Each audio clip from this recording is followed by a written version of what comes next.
Hello, everyone, and welcome to this IEEE site webinar. We're very happy to have you join today's session, which will be on leveraging semiconductor technology for the benefit of society. And today I am very excited and happy to be able to introduce the Site Education Subcommittee Chair, Dr. Fernando Guarin, who is an IEEE Fellow and a distinguished member of the technical staff at Global Foundries in New York. At Global Foundries, Dr. Guarin leads the reliability team responsible for the qualification of 5G technologies. So Fernando earned his BSEE from the Pontificia Universidad Javeriana in Colombia. He has also earned his MSEE degree from the University of Arizona and his PhD in electrical engineering from Columbia University in New York. He has been actively working in microelectronic reliability for over 35 years. So he is extremely well qualified to speak to us today on this topic. Dr. Guarin is an IEEE Fellow. He is a distinguished lecturer for the IEEE Electron Devices Society, or EDS, where he has served in many capacities, including a member of the EDS Board of Governors, a chair of the EDS Education Committee, secretary for EDS, and then from 2018 to 2019, he also served as the IEEE EDS president. So I'm very happy to have him here today sharing on this site webinar. Again, that will be leveraging semiconductor technology for the benefit of society. And so now I'll go ahead and hand it over to Fernando. Thank you so much for being with us today. So today's talk, as Juliana indicated, is to take a look and see how we can leverage technology. And it's also co-sponsored through the Electron Devices Society, which the motto is to promote excellence in the field of electron devices for the benefit of humanity. So as Juliana indicated, we have a little over 10,000 volunteers distributed throughout the globe. And you can see in this map the many site groups that are currently active. So it's a pleasure to be here. So I'd like to start this talk and have you just spend a few seconds to think about what your life would be like, you know, if you did not have your cell phone, your laptop, no technology whatsoever. We can all picture ourselves by some beautiful beach or some other idyllic place in the world. You know, and lately we've had a respite somewhat from normal daily life, as we'll dig in a little deeper throughout the talk. But I think reality would be a little bit different without technology. We've come to depend on technology for many, many aspects of daily life.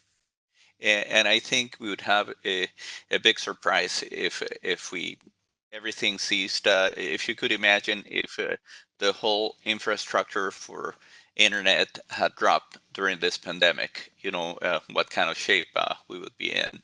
So I just want you to consider, you know, what happens during 1 minute in the internet. So an internet minute. So in 2017, you can just see the number of you know, logins, you know, to Facebook, the number of text messages, how many YouTubes we watch, etc. And we can actually there are many transactions that we can accomplish thanks to technology in just 1 minute. As we go the trend from 2017 to 2019, we can just see that this trend continues to accelerate and the numbers increase as we go through. So if you look at you know, 2020, it's really gonna trigger this because with COVID-19, it's changed everything that we do. And there's going to be a substantial increase in a lot of these numbers.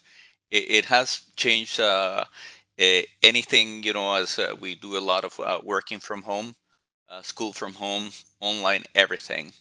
How we manage our supply chain, how we get through everyday life. Years ago, in 2002, we launched G4. And people would ask, well, what is G4 going to do? Back then, we knew it was going to speed up communications. But if you think about, many of these companies did not even exist. A lot of applications, a lot of things have been created with the advent of this new communication technology. And I think G5 is going to be just as disruptive. So we're expecting a lot of things to come up in the near future.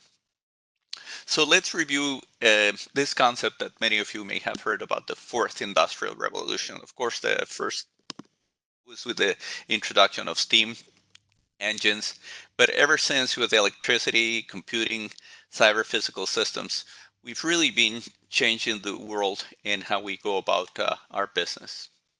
Now, there's numbers that say that thanks to the fourth industrial revolution, that 65% of the children starting primary school today are going to be working in jobs that do not exist today. So this is uh, one of those interesting points that we should ponder about. But if we look at this last three trends, the uh, increase in how we use electricity, computing, cyber physical, this all have been enabled by semiconductor technology. So many times we take things for granted, and I hope that throughout this talk you will see the value and how a little device called a transistor has truly changed the world. It's an industry that has had tremendous growth. These are projections for the amounts of billions of dollars in the semiconductor industry, and we look. This is actual numbers, except for the last two are projections, but everything. So you can see just about everything from industrial, government, military, computer peripherals, automotive, just about every sector that is here. It's given the so we're over $2,000 billion a year that we enable through this industry. Of course, it has impacted society in many ways. Not only the economy, energy, health, healthcare, information, all the items that you can see here. We'll probably center in on some of energy, and of course we need to look at the impact that energy and energy consumption has had on the environment. How we've had it as an enabler for renewable sources of energy, thanks to technology and semiconductor technology in particular, and how we can mitigate in many cases environmental issues. So, of course, in the information area, it's information really is in the currency. So, is generation, storage, transmission, and how we communicate. It's whether we like it or not, it's a global economy, and we're seeing, some of the issues with this. Of course, it impacts how we interact with each other, and it's sometimes good, sometimes bad. It's changed the education, the political atmosphere, the entertainment. So you can just see many of the changes that have been brought about by technology. It's also in the public policy, and technology is well ahead of law in many cases. So there's no rules and regulations. So we have to make some of those as we go along. Of course, a key area is that of ethics and professional responsibility for those of us, and I think everybody, not only that generate, but that use technology. And last but not least, we'll talk a little bit about humanitarian engineering and healthcare. Um, and all of this has been enabled by a little device called the transistor, which is nothing but a switch that can switch at very, very high frequencies. So here's the schematic for a typical transistor, where we have a gate, terminal, a drain, and a source. And we just modulate by putting a small voltage here. We can attract, if you put a positive, you can attract negative charges here, create a channel, and make the electrons, travel along this channel. As we make those channel smaller and smaller through scaling. We can just get the electrons to go faster, but we also get a gain in performance and energy. Uh, and this is the main reason why you get the newest electronics always come at a lower cost and more function. So it's all thanks to this transistor and scaling, and that's what has been enabling uh, the rapid pace that we've had. And in the gate terminal, we grow very thin layers of oxide. Most of the semiconductor devices are done in silicon, which is basically sand, is silicon dioxide, and that's what we use for many generations. That's what we use now. We have introduced oxynitrides for very thin layers. 12 angstrom is 12 times 10 to the minus 10. So in 2018, we were about 12 angstrom, and the channel length was 14 nanometers. Latest technologies today are down to 7 nanometers in production. So this is Gordon Moore, one of the founders of Intel, just put this curve where he predicted that every 2 years we're going to have twice the number of transistors. And we've kept throughout this many years in the semiconductor industry roughly with this cadence. So now let's put this into perspective. In the real world, we can all visualize marbles, so these are about a millimeter scale. And then we start going down to a human hair is 100 microns or 10 to the minus 6 meters. Um, Cancer cell is in the order of 10 microns, bacteria is in the order of a micron. Viruses, as we'll see, are in the order of 0.1 or 100 nanometers, 10 to the minus 9. The last generation of transistors were at 14 nanometers. And if we look at a microprocessor, so we could fit 8,000 millions of transistors inside a leading edge microprocessor. And just think about that we could fit in the diameter of a human hair about 7,100 transistors. So you can just see the realm at which we're working in the nanotechnology and the semiconductor industry. So there's MEMS, other technologies that have been enabled. And as we're gonna see, at about this 20 nanometers, here comes somebody that is been very famous in this last few months and has really upheld the world and completely changed, and I think substantially for the future. So it's about the 20 nanometer scale. So you can just see here where coronavirus ranks within the size. Um, Early days of technology, when I started working in semiconductors, we could make a full technology using about 7 elements. With 7 materials, we could just make a technology. A state of the art, it's close to 50, and it's been a tour through the periodic table, finding the elements that give us the extra advantage. And the way we implement the transistors, the FETs, the field effect transistor, we've been using, and this is for CMOS. There's a different kind for those of you that know bipolar. So from the classic MOSFET to double gate, multiple gate, etc. So we've changed the structure to make it more efficient throughout the years. So you can see how we've accomplished that. So that has led to a significant evolution. If we look at what a computer was in 1960 to what it is today, we can see that we have a lot more power in the palm of our hands than NASA had for some of the early space launches. So we have achieved outstanding progress using semiconductor technology, and that industry has really been changing the world. Whereas there's other industries that have not really had the kind of advancement that we've had. If you look at the fossil fuel industry, there's been very little, progress. The only progress that has been brought about is in the measurement and the instrumentation that semiconductors provide to this industry. But basically, it's still doing the way things are. And this brings us to the carbon dioxide story in relation to energy and hydrocarbons. Now, it's a fact that our planet needs carbon dioxide to moderate climate. Without carbon dioxide, our temperature would be minus 25 degrees centigrade Celsius.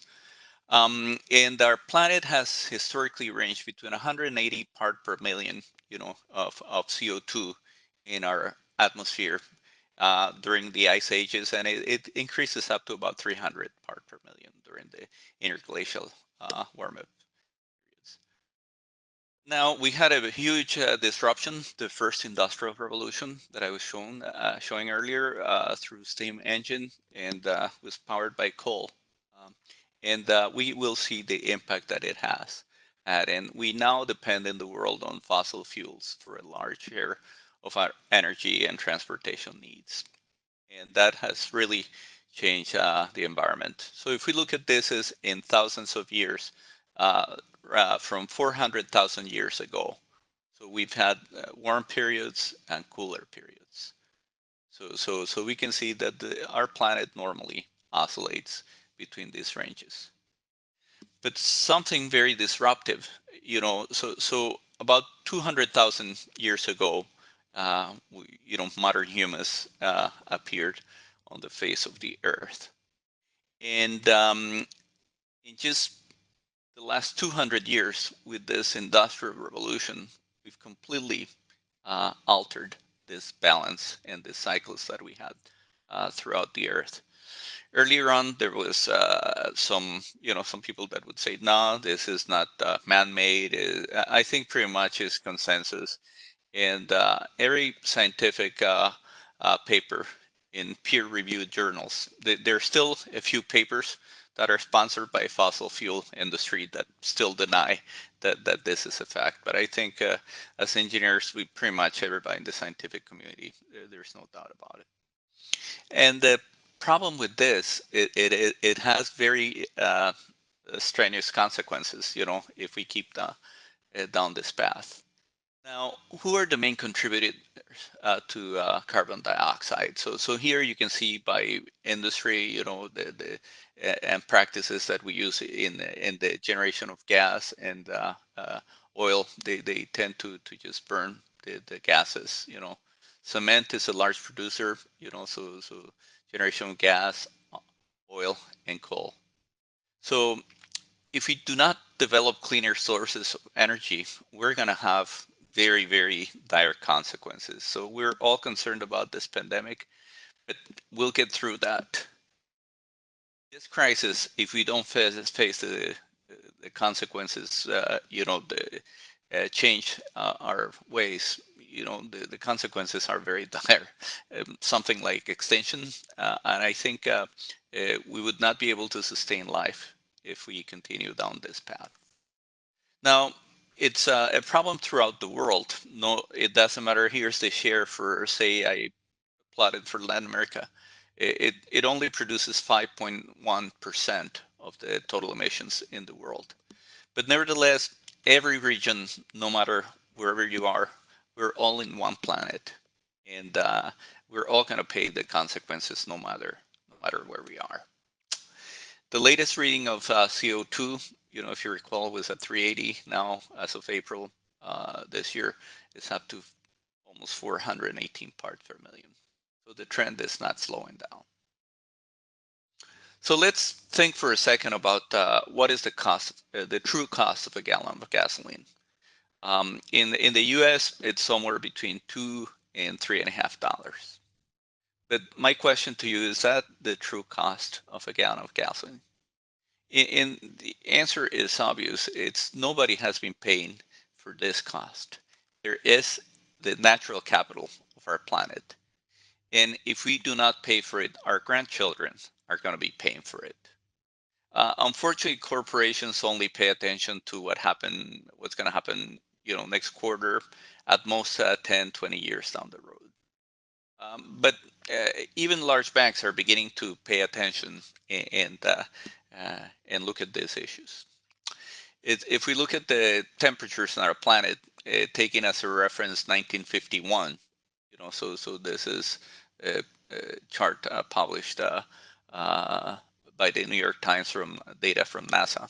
So you can just see that many, and particularly in the poles, we've been experiencing up to over 3 degrees centigrade, and this is a huge amount of change to heat up large regions in this.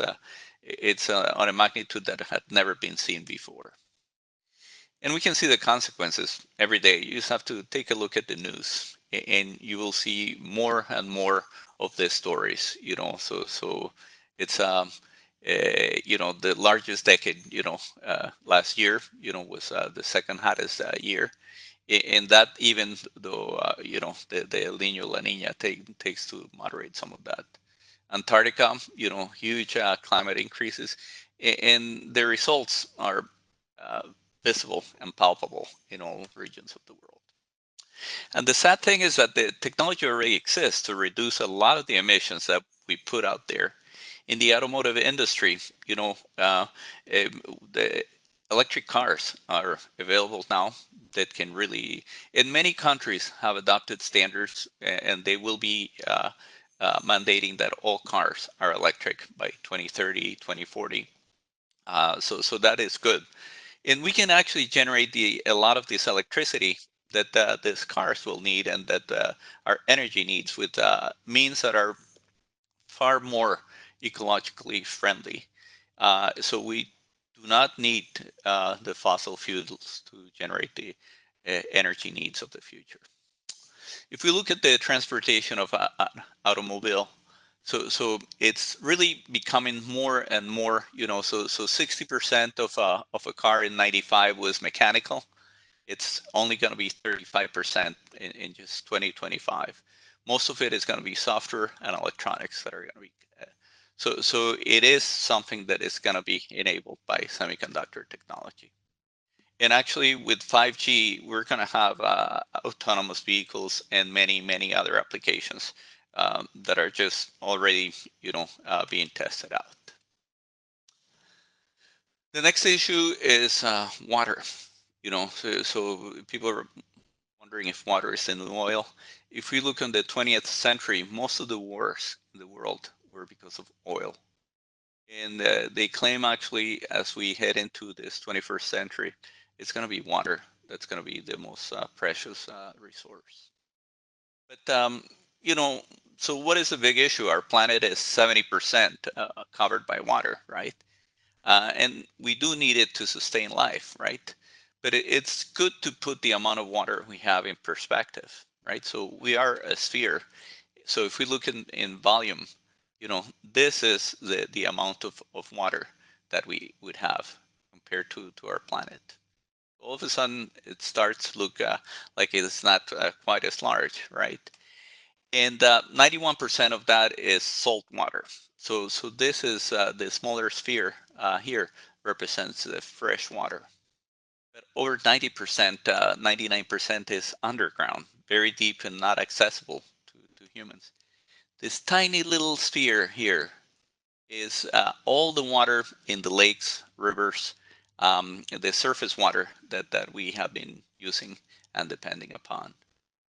And if we think about this water, through mining practices where we're putting heavy metals in our rivers, our lakes, with the advent of technologies such as fracking, we're contaminating a lot of this water. So some of this precious amount of water that we have easily accessible, we're damaging and taking it out of the consumption cycle. So our human body is close to, 72% of water. So we can see once again in a different way the amount of water that we have out of this small amount. This is it. So a different way to look at that. So technology is not going to solve every problem, but it's right now one of our best options. And through the use of semiconductor technology, with the transistors that we have, scaling and put more and more with solar sensors, we can make controllers processors, cellular networks communicate. We can generate the instrumentation, and you've all probably heard about the Internet of Things, how everything is getting more and more interconnected as we evolve in technology. So I think transportation cars will be a reality in the near future, and it really is the forces of economy that always win. And so we need to be able to enable and optimize all the renewable energies and improve healthcare. And we need to collect better data to enable intelligent solutions, more efficient crops for in agriculture. So many applications. So the question is, how can we make a difference? And do you think that just one person can make a difference? I think it's a very good question. I'd just like to introduce you to Professor Jay Baliga from North Carolina State University. He was working in GE in the 1980s, and he perfected a type of tiny transistor called the insulated gate bipolar transistor. And thanks to this device, uh, everything and anything that has a motor has become far more efficient. So just about every modern appliance, any system, lighting from light LED lights need one of these devices to bring the 110 down to the DC that are used by the either compact fluorescent light bulbs or LED light bulbs. So any electric car, airplanes, bullet trains, medical applications, they all have this device in common. So this tiny little transistor has enabled a plethora of applications and solutions. And if we put this in perspective, just by going away from electronic ignition systems in automobiles, in the US, it's saved 318 billion gallons a year, or around the world over 1,477 billions, and that has resulted in this is terapounds, 10 to the 12th, 6 times 10 to the 12 pounds of carbon dioxide that we have not had to put in the atmosphere, and throughout the world over 28. So it's the same. Many of these applications have saved a huge amount. So we've eliminated over a trillion and a half gallons of gasoline. And so um, we did not have to construct close to 1,400 1 gigawatt coal-fired power plants at a great savings in money in carbon dioxide emissions. So it's interesting to see that one tiny little semiconductor device has already affected this much change in the world. We would be in far worse shape had we not had this advancement. For solar cells, they have completely, turned around. We are able to capture free energy from the sun, and the price of solar cells has decreased about by 80% since 2008. And if you look at the price reduction, nowadays you can actually generate electricity with a solar cell at a better price than you can with fossil fuels. So there's great hope, and eventually the economic forces will make solar cells the winner for uh, generation of electricity. So there's forces that want to continue using fossil fuels because there's a lot of reserves, and that's how they develop the economy. But eventually the forces of economics will prevail, and it's hopefully it'll be sooner rather than later, so we can do this before we have introduced more damage. For those of you that are electrical engineering students, I want to bring your attention to a new trend that is called thermoelectric devices. You've noticed how your cell phone heats up, how any appliance heats up, and we waste a lot of energy just through heat. So there's a practice, even way back in the Soviet Union in the 48s, they were already using. So you could actually, with the heat produced from a kerosene lamp, you could actually power up a radio. So basically, it's a way to have a generation of electricity by taking into account, so with a semiconductor structure. And we can look at the figure of merit, this Z, uh, uh, um, Z-bar coefficient. So it's been increasing over the last few years. So we can just see that this is directly proportional here. So one of the ways we track in the industry is just look at the number of publications. And the steady growth in publications indicates that there's a lot of good research going on. And this is one of the fields that would bring about a, a, a very large change to how we use energy. So it's going to continue to be a key enabler for uh, renewable energy as we continue to go down. So it's not, you know, sufficient to just cross our fingers and wait for a miracle to happen. It really is up to us to make this happen. And how can we each contribute to doing this?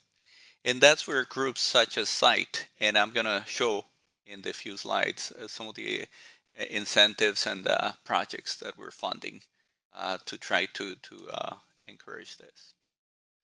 So SITE, there's 138 groups in 48 countries. And the latest number is over 10,000, getting closer to 11. And so there was 42 proposals awarded with over $300,000 in the last 3 years. And we've started to have joint projects within societies within IEEE. Last year, we funded $20,000 for a smart water irrigation project in Nicaragua, for instance. So you can see the growth of our membership throughout the years. And and this is the distribution by different regions of the world. This is the United States. Um, this would be Europe. This would be Latin America, and this would be Asia. So um, we're collaborating with different societies, with the Antenna and Propagation Society, Industrial Applications, Electron Devices, Microwave Theory, and beginning to fund more and more programs throughout the societies. Also working with EPICS and IEEE and with Eta Kappa Nu to make side activities accessible to these chapters. So we will continue to work also with the IEEE Foundation. So if we look at a typical, say, smart drip irrigation, we have solar panels, charge controllers, converters, microcontrollers, driver, solenoid valves, moisture sensors. A lot of this enabled by semiconductor technology. So we have actually started to fund through the Electron Devices Society. This is a fabricator in Mexico. It's capable of zero point 0.8 micron, which is very large in today's technology, but is the perfect size to make sensors and many of the applications that we need to fund some of these projects.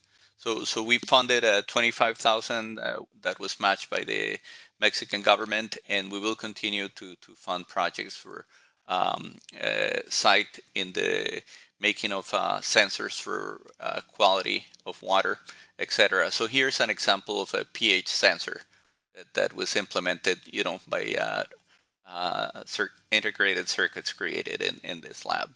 So we have site groups, as indicated, throughout the world, very active groups of volunteers that are sharing their knowledge and the passion to help humanity in many of these projects in all regions.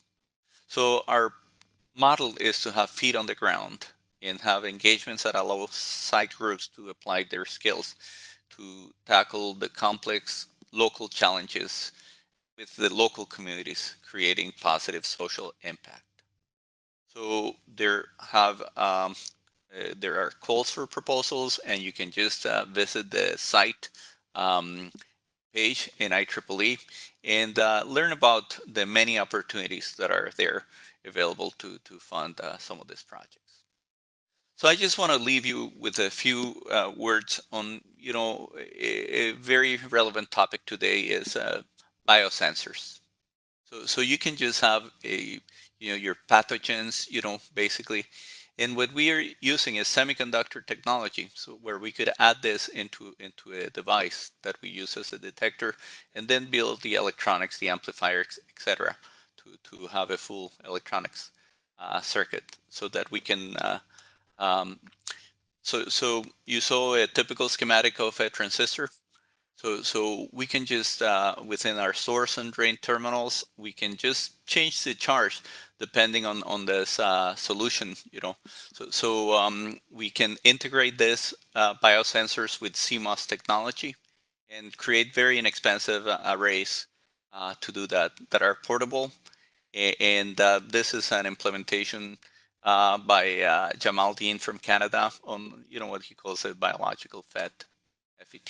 So basically, it's you take advantage of hybridization, and you can make many detectors. You just put a drop of the sample solution, and then you can get the bonding on your molecules and detect through the electronics. So here's a different implementation using carbon nanotubes, where you can have these receptors and change the way we detect the signals. And this is basically how we've been able to do COVID-19 probes in 15, 45 minutes. And it's enabling what is called lab on a chip. So it's just using the existing know-how to be able to make solutions such as this. This is a lab on a chip you may have heard about. And it tests several, in this case, 8 parameters. A1C is an average of glucose for the last 3 months, creatinine, the glucose, many of this. In this unit, that's a startup in India, it's cost about $850, and each of the tests is less than $1. So it really changes the way of that we can detect and do at a very affordable price a lot of tests for, if you have early detection of kidney disease, you'll avoid a lot of people from having to go into dialysis. For pregnant women, anemia is and malnutrition are one of the signals that you could pick through this. So early detection in remote areas is very important. It'll save lives in more expensive treatments with early intervention. So they've teamed up with the government of India to make this. And this is going to be a webinar we'll have next month by Professor Navakanta. So I just want us to put things into perspective for where we have been, and just our planet is almost 5 billion years old. And let's wrap that up into a 24-hour analogy. So let's say this 4.7 billion years, we can make an analogy to a 24-hour day. So we'd start our planet at midnight, 12 midnight, and it takes 4 hours for the first microscopic organisms to appear. So in 5 more hours to start having photosynthesis, which is the precursor to having an oxygen-rich atmosphere. So 3 more hours. So it's not until noon. So 12 hours in total until we started to have an atmosphere that was conducive to life. 6 p.m. is when sexual reproduction starts with microscopic organisms at the bottom of the oceans. And it's not until 10 p.m. that we get our first footprints on solid ground on land. And then it takes until 11 p.m., so 23 hours until the dinosaurs made their entrance. And by 1140, they became extinct along with 75% of all the species on the planet, and what was known as the fifth mass extinction. Then the next 20 minutes, we can see the race, how mammals came into the scene. And then it's not until the last minute that we saw the appearance of the first semi-human, roughly 3 million years ago. And if we go to the last 100 milliseconds, it contains all the recorded history of us as human beings. So just the last 100 milliseconds contains everything that has happened since we started to track. And in the last 5 milliseconds, we've actually introduced this exponential term called the Industrial Revolution. And it was brought about by technology, by improvements in technology. And we've seen what this exponential term has done to our planet. And it's something that we really need to make sure that we can track and ameliorate using technology. So we must be very responsible in how we use technology and leverage it to benefit humanity and our planet.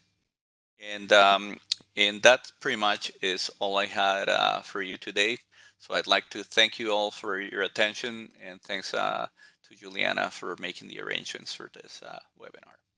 Go Thank ahead. you so much, Juliana. And I just want to close by encouraging everyone, even whether you're viewing this now or you're going to be viewing this presentation later on in a recording, to reach out and just do a search IEEE site, and you will be able to come up, with membership, with information about projects, how to apply for projects, etc. And I would strongly encourage each and everyone to be an active participant, and let's make a difference and use our education and resources to solve some of these major problems we have. Okay, thank you very much, and have a great day, everybody. Wonderful. Thank you, Fernando, so much. We really appreciate the time you've taken to share this session with us today.